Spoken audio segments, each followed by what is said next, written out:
Let me give you the first example, the invitation to dinner.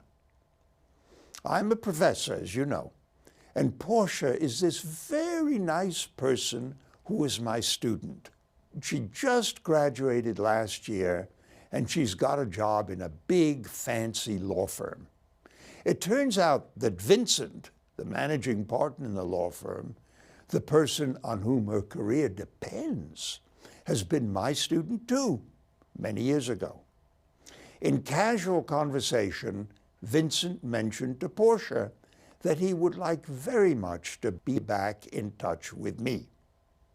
So Portia thinks, wouldn't it be nice, she's a very good cook, if she and her husband invited Vincent and me to dinner?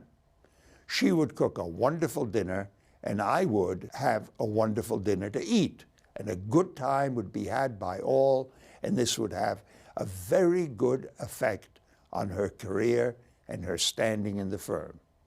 All of us are very busy, but we end up finding an evening that works for Vincent, for Portia, and her husband, and for me. So there we go. She spends a lot of time, spends a lot of money buying the food and the wine, and it's going to be marvelous. And you know what happens? I just don't show up. It is not even that I forgot. Something came up and I figured, oh well, what do I care? I would really rather go to the movies with my friend, and I just don't show up. What's worse, I don't even call. And instead of a good time being had by all, a really bad time was had. The dinner was spoiled because Portia tried to keep it warm, hoping that I would show up. Vincent was annoyed, and altogether, what could have been a nice occasion, leaving good feeling all around, was a really awful occasion. Well, I made a promise that I would show up for dinner. It was even a kind of bargain. I would show up and she would cook dinner. It's a little bit like the restaurant example. But is that a promise that the government should stand by? She is really, really angry, and she decides she's going to sue me. And you know what? Portia is going to lose. Why is she going to lose?